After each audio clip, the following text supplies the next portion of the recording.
सतगुरु हम जाना, अब कुछ कहिए नाम बखाना। नी अक्षर का कहो प्रकाशा, है भीतर की बाहर वासा। कैसे हंसा लोक समाई, कौन वस्तु जो होए सहाई।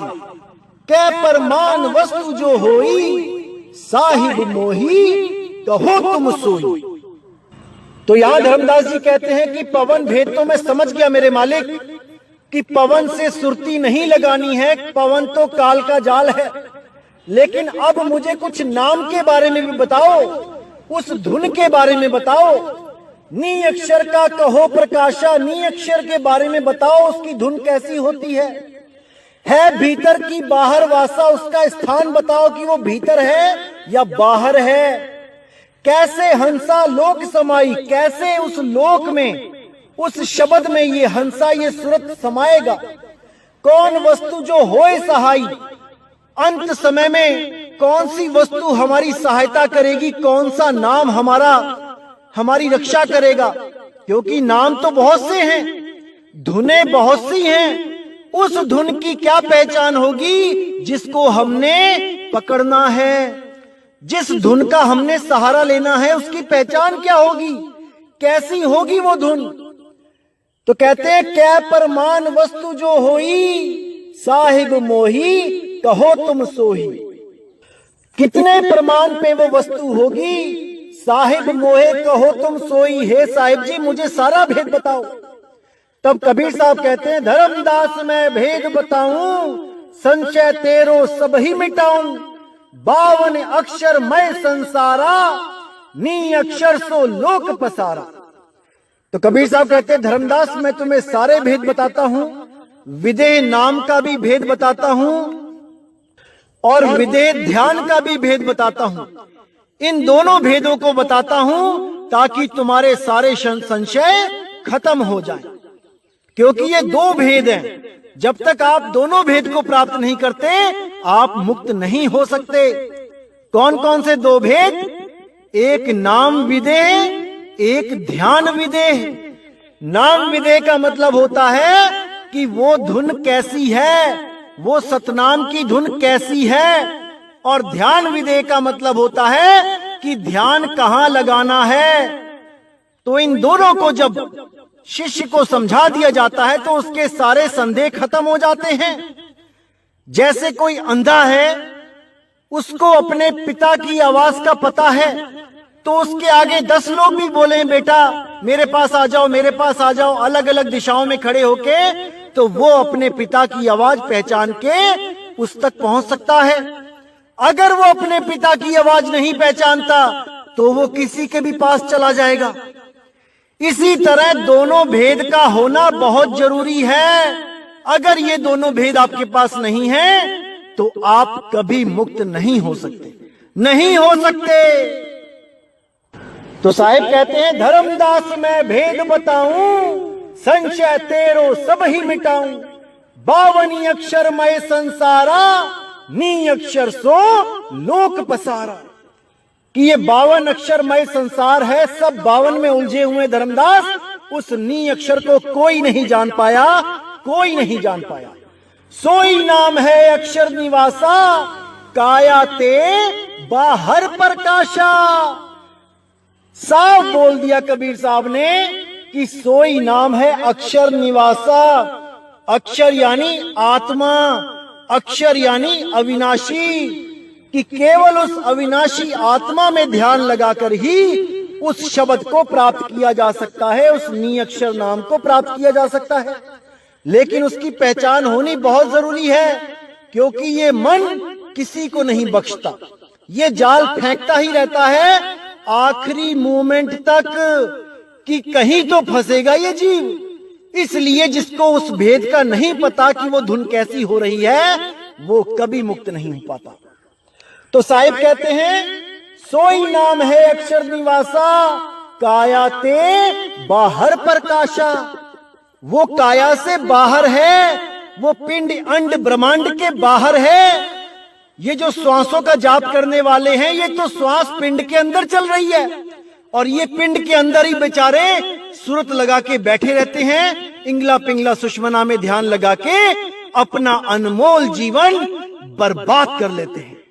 ऐसे लोगों से बचो मेरे भाइयों, बचो।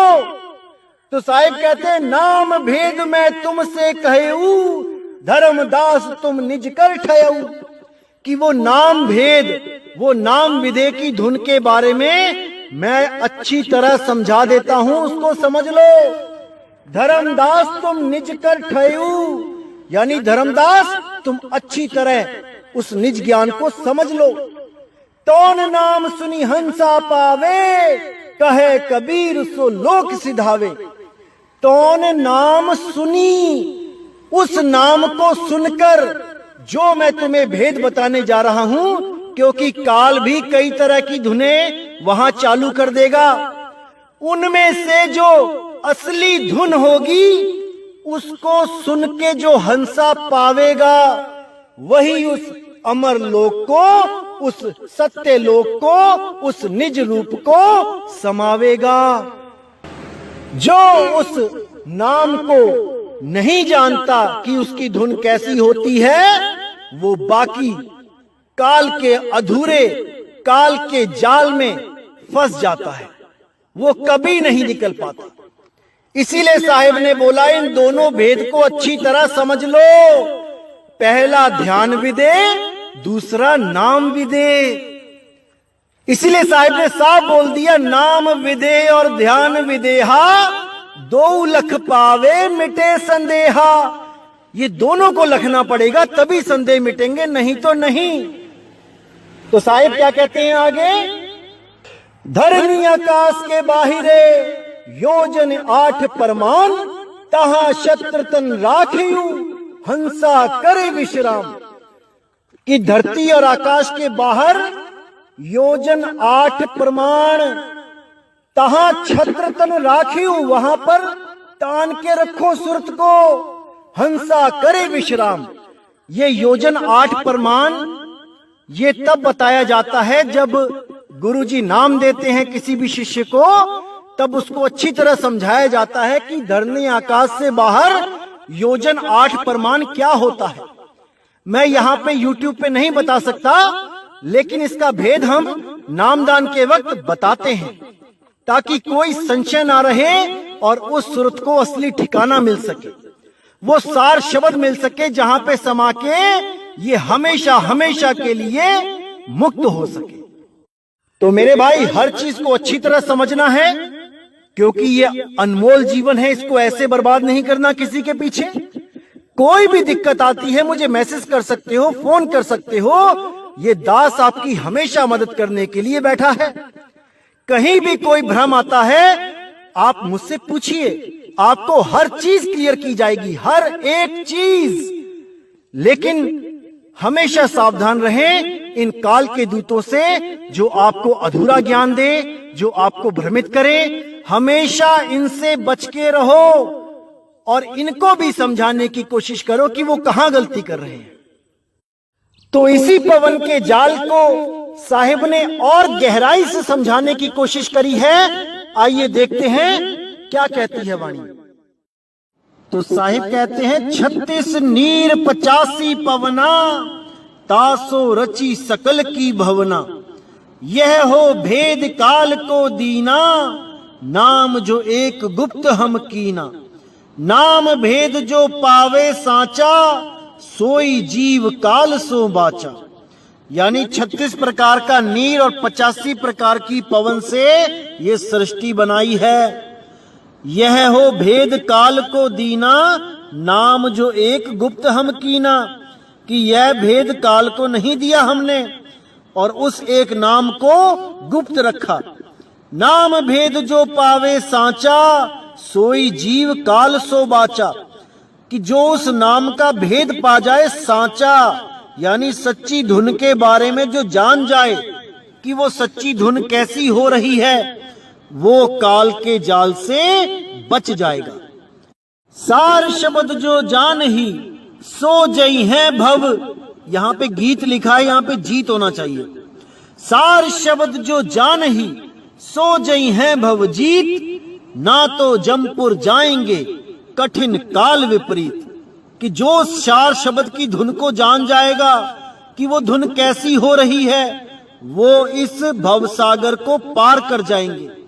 नहीं तो जमपुर जाएंगे कठिन काल विपरीत, वो काल हालत खराब कर देगा, क्योंकि वो विपरीत परिस्थितियां पैदा करता है, आपको जीने नहीं देगा, ऐसी हालत कर देगा, ना जीते बनेगा ना मरते बनेगा। तो कहते हैं गोरख पवन साध मर गयऊ, नाम परचय अजहू नहीं भयऊ। व्यास देव जो तिस ही विचारा, लगन शोध कर धरी संभारा। नाम ही सार चित्त नहीं दीना, लगन मुहूर्त सब गही लीना।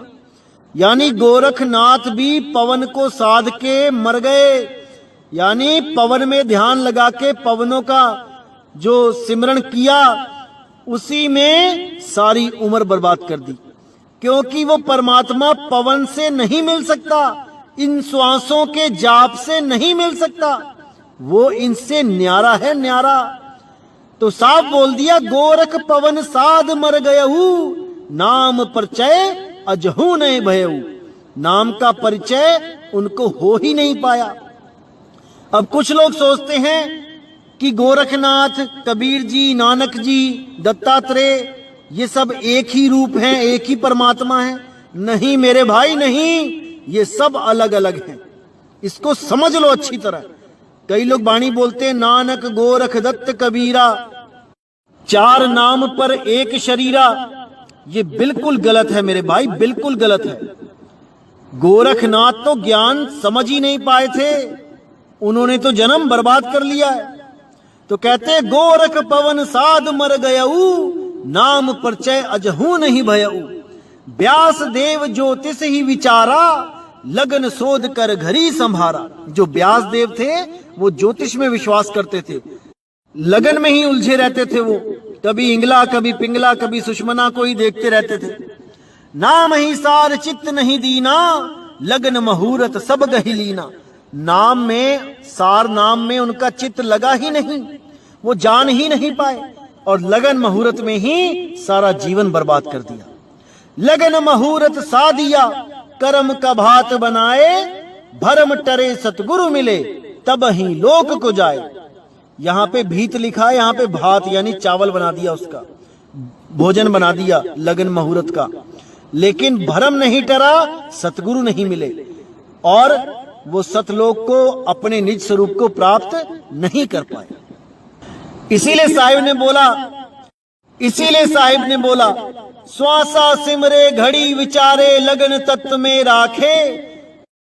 जब जियरा को काल गिरा से, कवन नाम ले बाचे। यानी कि तुम श्वासों का जाप करते हो, लगन तत्व में रखते हो, जब ये श्वासें खत्म होंगी तो किस नाम का सहारा लोगे भाई? कौन से नाम का? अभी तो जीवित है, सांस चल रही है, तो लगे हुए हो सोहंग सोहंग करने। जब ये सांस खत्म हो जाएंगी तब क्या करोगे? कोई विचार नहीं कर रहा। इसीलिए साहिब ने बोला श्वासा का जाप करे झूठ सो बखानिए, अक्षर पार नहीं अक्षर भरपूर है, कहे कबीर सत्य कर मानिए। ये श्वासों का जाप छोड़ो और उस निअक्षर को खोजो, जो अक्षरों से पार है, जो इन सारी भाषाओं से पार है, उसको खोजो भाई, तब बात